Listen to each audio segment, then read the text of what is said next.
43 days of this war, and right now there's a warning that's been issued by Ukraine that things are actually going to go from bad to worse in some parts of the country, particularly east and southern Ukraine. The warning has been sounded to residents saying move away from these areas immediately, to evacuate cities like Kharkiv, Luhansk and Donetsk immediately, or to risk death. Russia's been on a relentless bombing spree, intensifying attacks in the country's southern and eastern parts. The Luhansk governor has warned that Russia is now building up troops for an offensive in the coming 3 to 4 days, which is why the warning has been issued, saying people must leave immediately. He's also claimed that Russian forces are continuing to attack a city called Popasna with rocket launchers and aircraft, due to which evacuation of civilians in this area has been hindered. Russia, meanwhile, has been further isolated globally over the Bucha massacre. The UN General Assembly today will be holding a vote on whether to expel Russia from the Human Rights Council or not.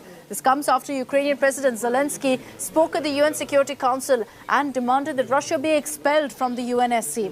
Russia has meanwhile defended itself, calling these killings at Bucha as staged and orchestrated by Ukraine to derail peace talks. В последние дни пропагандистская машина Запада и Украины работает исключительно на раздувание истерики вокруг видеоряда, который был снят украинскими, как мы понимаем, военными, Украинской службой безопасности в городе Буча Киевской области. Мы склонны думать, что причина заключается в желании найти повод сорвать ведущиеся переговоры. Причем это сделать именно в тот момент, когда, как говорится, забрезжил, пусть еще не очень яркий, но все-таки свет.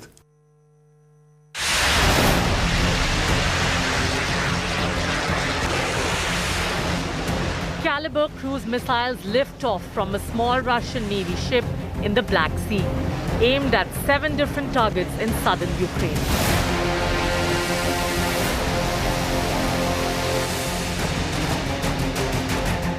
A Russian Su-35 air superiority fighter taking off and conducting a strike mission on an undisclosed target inside Ukraine. A Russian anti-air system launching and hitting what is claimed to be a Ukrainian Bayraktar drone, an unmanned system that has been giving hell to Russian vehicles in the weeks gone by. And these latest images of Russian Onyx supersonic cruise missile being launched at Ukrainian targets in the eastern part of the country. The de-escalation by Russia in the central and western parts of Ukraine are being matched with corresponding escalation in the southern and eastern parts of the country, borne out by an unending stream of footage of the targeted attacks. The domination of eastern Ukraine will require sustained escalation in this part of the country. And that's what we are witnessing as we travel through the Donbas region. The Russian forces are regrouping with attacks from land and from sea. The southern part has become the prime target in the second phase of war. In the airspace above Ukraine, Russia continues to be challenged formidably by Ukraine's weapons.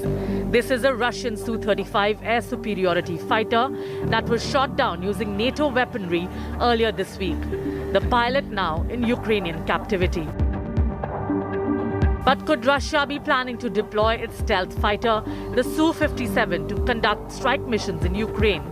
The Su-57 is the 5th generation fighter built to remain barely visible to radar and other sensors, and could trump Ukraine's air defenses, or at least make life more difficult for them. A citizen's video in the early days of the war was believed to be Su-57 on a test bombing mission over the city of Zhytomyr west of Kyiv, though this advanced aircraft type definitely hasn't been deployed in any real numbers.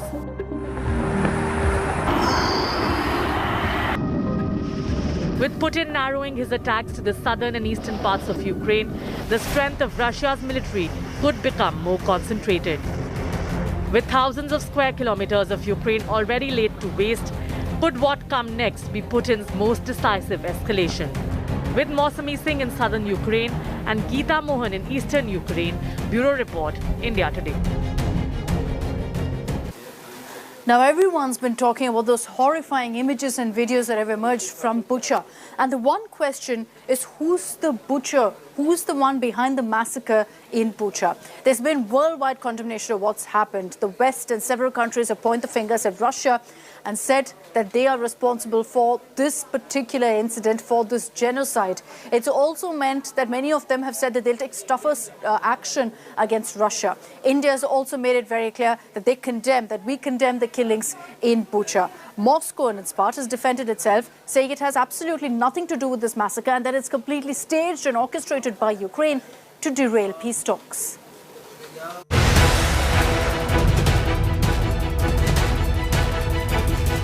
Streets strewn with corpses. Bodies buried in shallow graves. Burned bodies left in the open. The grisly images of battered Bucha have sparked global outrage. Ukraine has raised the Russian brutality in Bucha at the United Nations Security Council. Kyiv has urged the UN to strip Russia of its veto power. The UN system must be reformed immediately so that the right of veto will not become the right of a death, so that there is a fair representation of all world regions in the Security Council.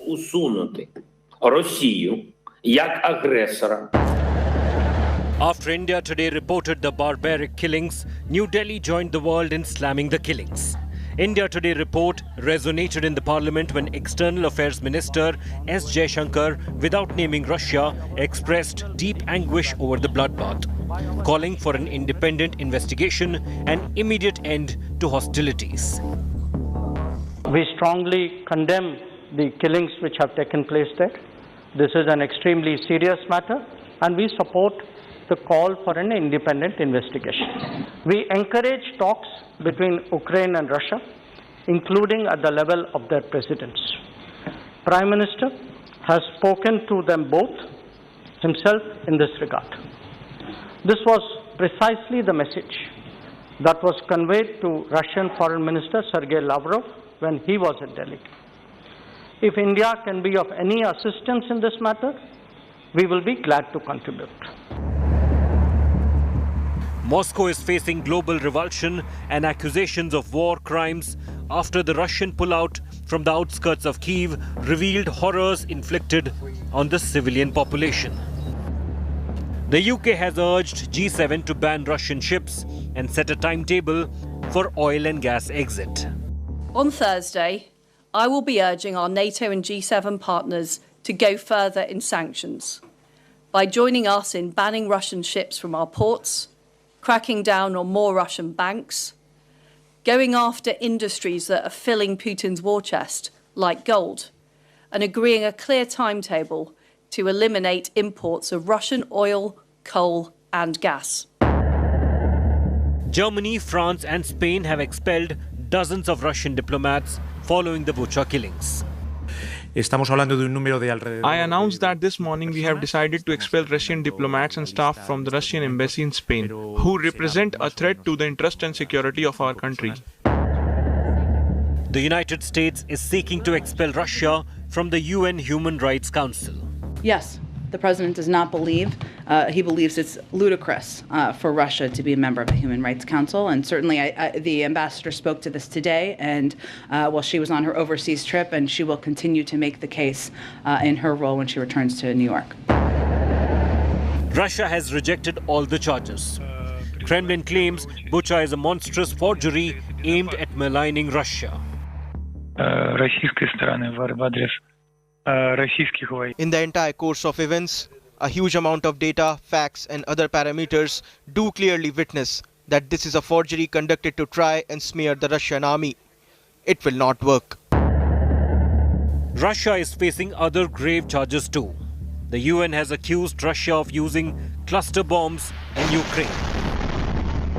OHCHR has received credible allegations that Russian forces have used cluster munitions in populated areas at least 24 times. Cluster munitions pose an immediate threat to civilians during a conflict. Such bombs randomly scatter submunitions or bomblets over a wide area. The Convention on Cluster Munitions is an international treaty that prohibits all use, transfer, production and stockpiling of cluster bombs. World leaders are calling for tougher sanctions and accountability for alleged Russian war crimes in Bucha. Bureau Report, India Today.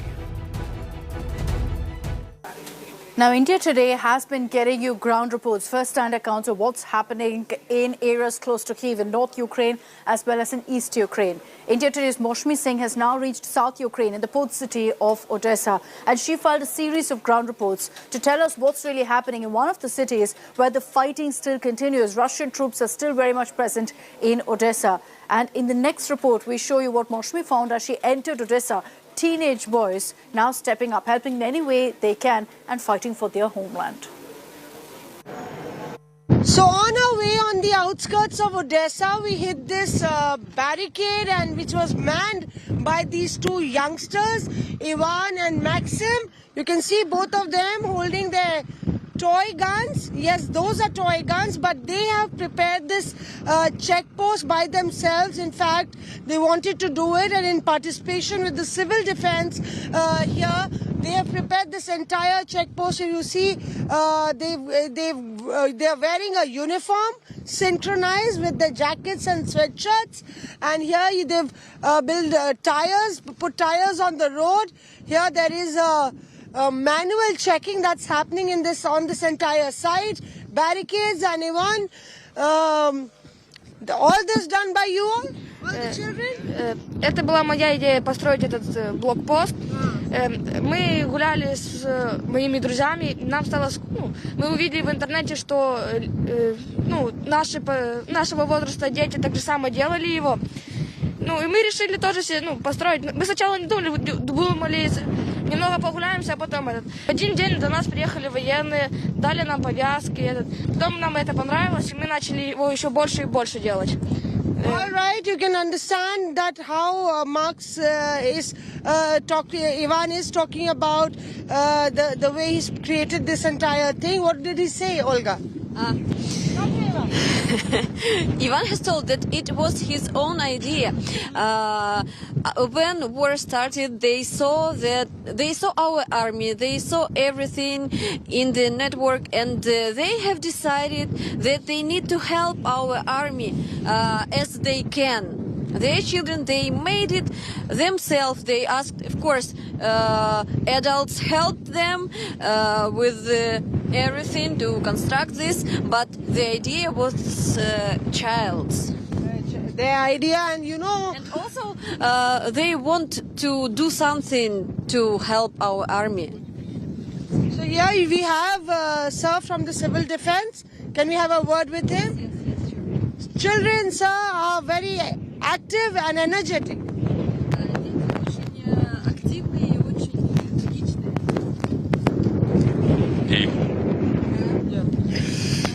Тогда я скажу то, что хорошо.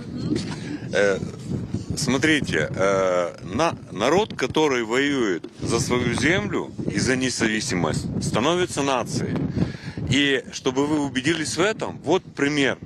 То есть у нас Украина многонациональное государство, украинцы, россияне, русские, оружие.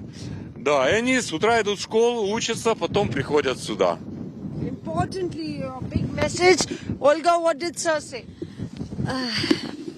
He said that people in Ukraine, before this war, there were a lot of nationalities who lived in Ukraine in peace. But when war starts, all these people of different nationalities, in Odessa region there are more than 200 nationalities, different nationalities, and they became one nation, yes. People gathered together. They are ready to help each other. They are ready to protect our earth. Because people want to be independent. Ukraine wants to be an independent country. It was before Russian aggression. And even these children, they understand that this is important. It's like a game for them. Yes, it's like a game, but they love their homeland. Ukrainians love their homeland very hard, very strong, and are ready to protect it. And they are not soldiers. I will tell once more, that it's like a game, but they love their earth, and they won't defend it in their own power. They are not taking guns, but they are doing what they can do. And so it's a message, yes. And he knew about this checkpoint when he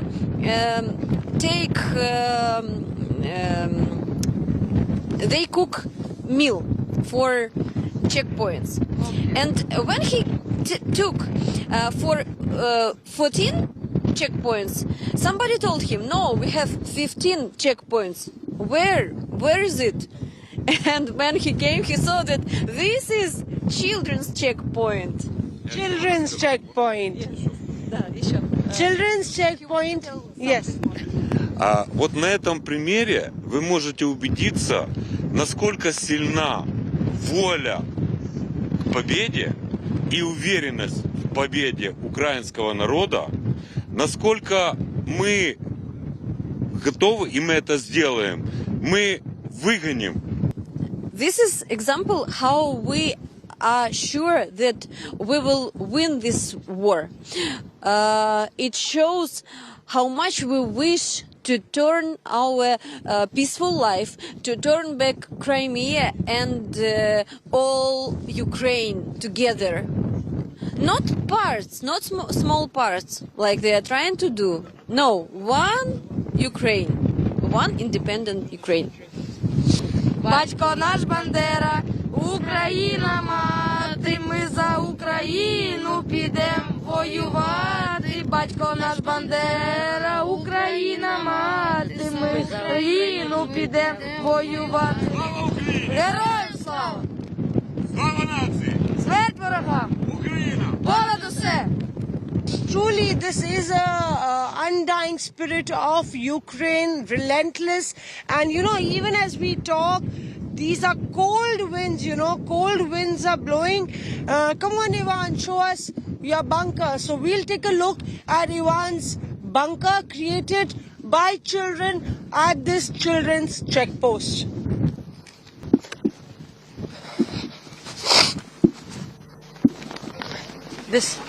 We are in this bunker that has been created by Ivan and Maxim, and this is no child's play because these children are a part of the civil defense team, and that's why you can see that bunkers like these are a common scene in the suburbs and outskirts of the city. These bunkers have been prepared by Ivan, Maxim and his family members. You can see tires here, sacks here.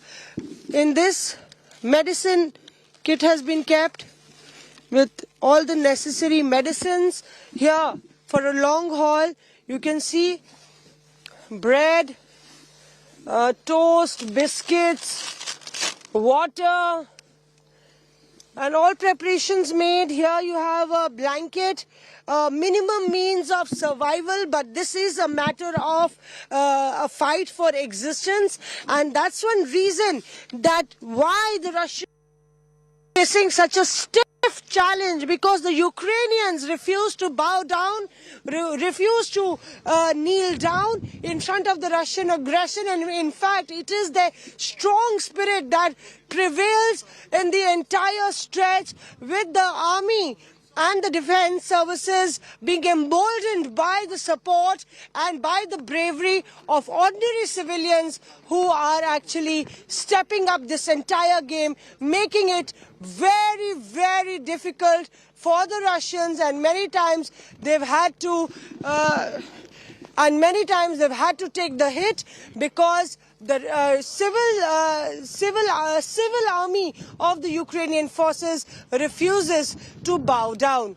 With video journalist Parminder Sharma, this is Mosmi Singh in Odessa for India Today.